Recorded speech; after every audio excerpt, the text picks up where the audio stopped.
L'accouchement est un événement absolument singulier, toujours imprévisible, et que l'on découvre à mesure qu'il a lieu et dont la durée dépend en fait change à chaque fois selon la personne et selon l'événement lui-même. Mais il a quelque chose d'exceptionnel et d'inassignable parce qu'il n'existe que le temps, disons, de la fin de la grossesse et le moment où l'enfant arrive. En fait, il est cette espèce de passage dont je m'étonne qu'il soit si peu pensé, encore une fois, et même si peu raconté, parce qu'hormis quelques femmes qui vont continuer à raconter leur accouchement, et d'ailleurs on pourrait s'interroger pourquoi, est-ce qu'on a le besoin de le raconter, ce n'est pas un épisode de l'existence qui remplit la fiction ou la philosophie dans l'histoire occidentale en tout cas. Donc cet événement m'intéresse parce que c'est vrai, je le distingue et de la grossesse et de la rencontre avec le nouveau-né.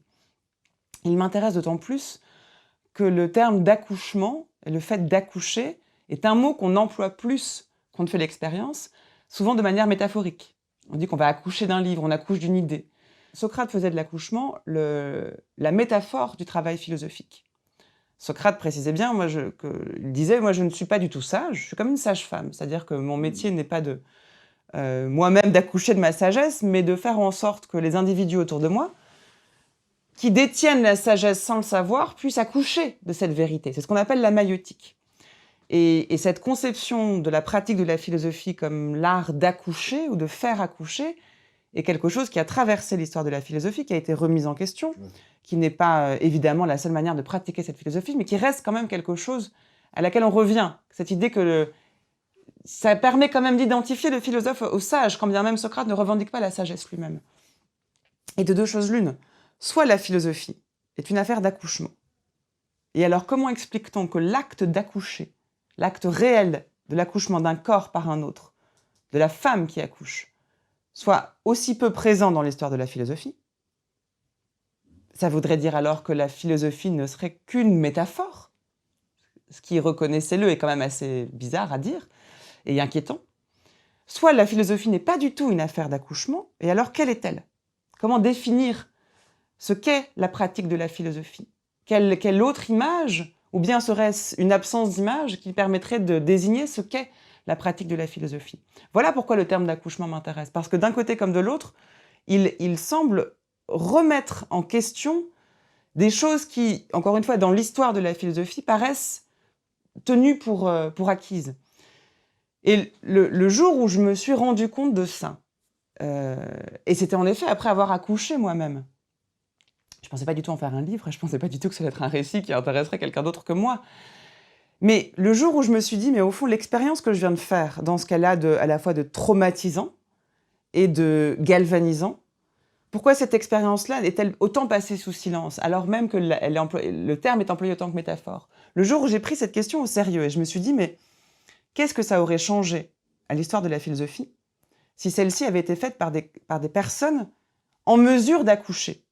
Bien sûr, ce sont des hommes, mais je formule les choses de cette manière-là pour ne pas genrer encore une fois les choses, parce que voilà, il y a beaucoup de femmes qui ont fait de la philosophie qui n'ont pas accouché, donc c'est pas, voilà. Et je crois que ça va très loin, en fait, de poser la question comme ça. Parce que... Et là, je suis obligée de revenir à l'expérience de la grossesse pour parler de l'accouchement. Oui. L'expérience de la grossesse est une expérience absolument inédite parce qu'elle est le seul moment de l'existence où nous avons un autre corps que le sien en soi, où on entend un autre cœur battre dans son corps. C'est quand même quelque chose qu'on ne peut pas concevoir, en fait, je crois, quand on ne l'a pas fait. C'est un mauvais jeu de mots. Cette expérience d'avoir un autre cœur que le sien en soi, cette expérience de devenir un récipient, un moyen qui va permettre de donner la vie à quelqu'un d'autre que soi, et d'avoir de la vie qui n'est pas la sienne en soi, et quelque chose qui n'existe pas sous une autre modalité, qui n'existera plus après l'accouchement, qui n'existait pas avant la grossesse. On est dans une forme de concomitance, de simultanéité avec l'origine même de la vie. Donc ça a de quoi rendre complètement mystique. Encore une fois, moi, je ne crois pas en Dieu. Je n'ai pas de transcendance, de besoin même de transcendance. Si bien que lorsque j'ai ressenti la présence de quelqu'un d'autre que moi en moi, c'était la première fois que je me disais que le réel n'est pas uniquement ce qu'il y a devant mes yeux. Vous dites, je ne suis plus à moi-même ma propre fin. Mais oui, Alors ça, c'est un moyen. oui. Et cette découverte, vous parlez de la grossesse, là, donc c'est les premiers mois de la grossesse, et c'est une prise de conscience subite ou Je ne saurais pas progressive? le dater, je Oui, pense que oui. c'est assez progressif. Oui, il y a les prises de conscience qui arrivent immédiatement, et puis il y a ce qu'on réalise des années après, en se souvenant que c'était au moment d'être enceinte qu'on s'est... Enfin, là je peux parler que de moi, parce que je ne sais pas comment les autres le vivent, mais il y a eu beaucoup de choses que j'ai comprises bien après. Et que pour les besoins du livre, j'ai remis en forme comme si ça arrivait sur ce moment-là. Ça veut dire que vous prenez les choses beaucoup plus en amont que Hannah Arendt, d'une certaine manière. Hannah Arendt, c'est la naissance, c'est le miracle La natalité la même, ouais. natalité. Hein, et c'est donc la découverte, pour simplifier, à la fois de l'altérité et de la pluralité. Mais c'est le nouveau-né. Hein, mais vous, plus en amont, justement, il y a l'expérience de la grossesse avec Oui. cette prise de conscience progressive que, justement, vous avez en vous-même un autre ou une autre que vous. C'est pour ça que pour parler de l'accouchement, je remonte à l'expérience de la grossesse. Parce que Absolument, pour ouais. comprendre le bouleversement qu'est un accouchement, y compris dans le domaine de la pensée, de la pratique de la philosophie, il faut comprendre le bouleversement qui le précède, qui est celui de la grossesse. Parce que lorsque un autre corps que le sien est en soi, on se rend compte, donc je disais que le réel n'est pas uniquement ce qu'on a devant les yeux, ça veut dire, pour moi, c'est la première fois de ma vie que je me disais, mais ce que je décris dans la nausée que produit l'ordinaire, le caractère insolent du réel, qui est là, devant moi, quoi que je fasse, qui ne changera pas, qui n'a pas besoin de moi, mais qui est là de manière à me narguer. C'est vraiment le Roquentin dans la nausée, le châtaignier, il est là. Ah, mais en même temps, ça veut dire qu'il existe. Il existe, qu'est-ce que ça veut dire qu'il existe? Il est là, en tout cas. Il y a cette présence, cette facticité, parfois insupportable, parfois joyeuse. Mais dès lors qu'il y a un autre corps que le mien dans le mien, je ne peux plus dire que tout est là. Il y a quelque chose qui est une autre vie, que je ne vois pas, que j'aime déjà, et qui n'est pas au monde. Qu'est-ce que c'est que cet endroit, mon ventre? C'est ni moi, ni le monde, ni l'interstice qui fait que je me sens hors du monde. Il y a autre chose. Mais ça, c'est complètement dingue. Mon lien au réel ne peut pas être identique à celui de Roquentin. Puisqu'il y a quelque chose de plus dans le réel, qui n'est pas Dieu, qui n'est pas un sens supérieur, qui n'est pas ce que vous voulez, qui est une autre vie que la mienne, mais elle est en moi et je ne la vois pas.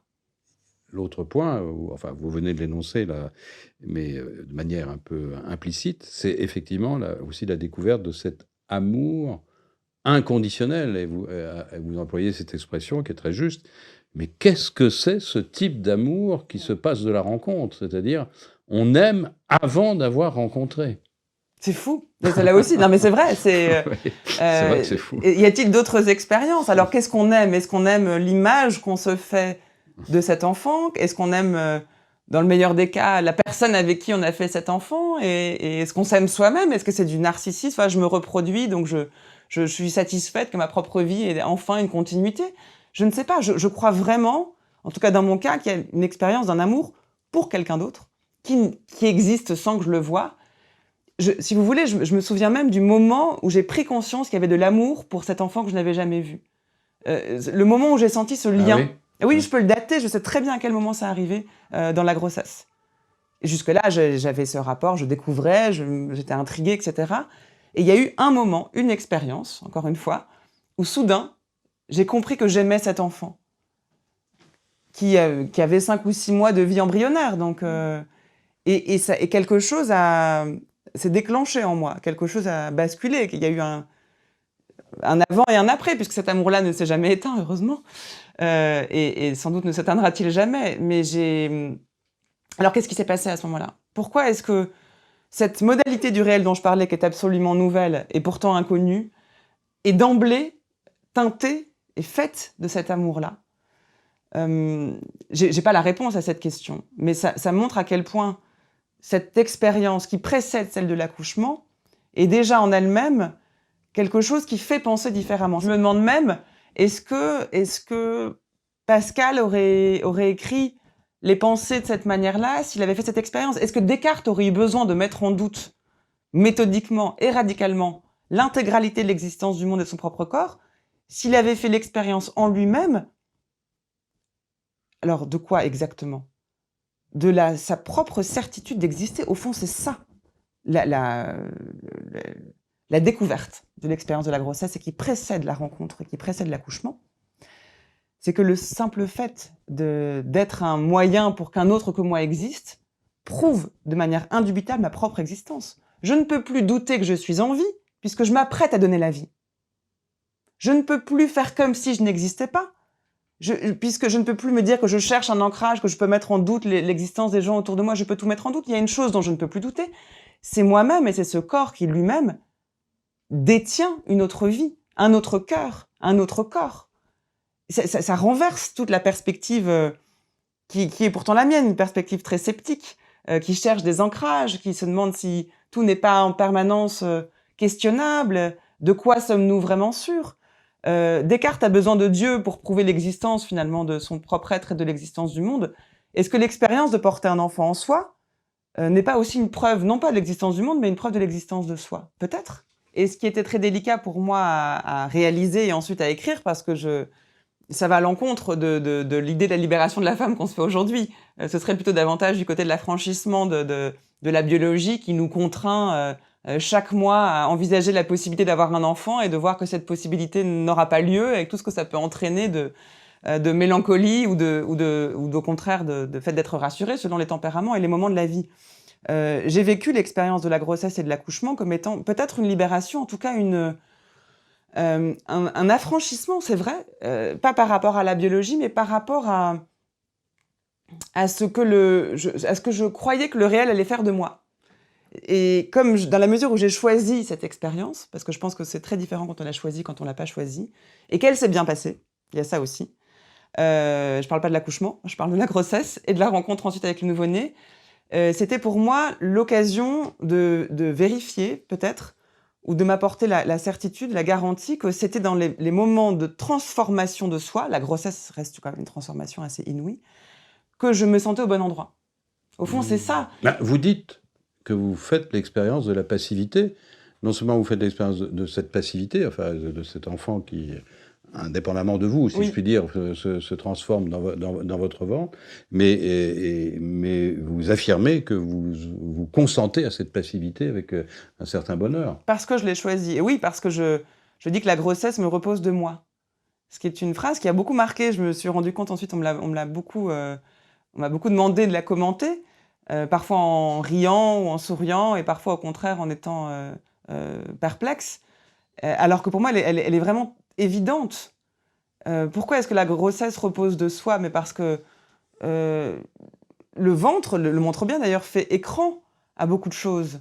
Et le souci pour un enfant, le souci pour un être qui n'est pas moi, prend plus de place, prend la place du souci de moi.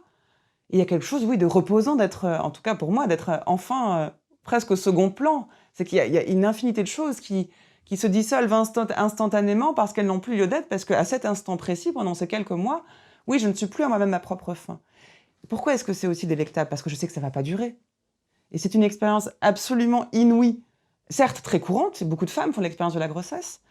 Et les hommes y assistent quand même à leur manière. Vous disiez au début, je n'ai pas accouché, mais peut-être si vous avez eu des enfants, enfin, il y a beaucoup d'hommes qui assistent d'une certaine manière à l'accouchement, et ça reste une expérience pour les hommes quand même, dont on entend très peu parler. Oui, donc on verra si ça changera.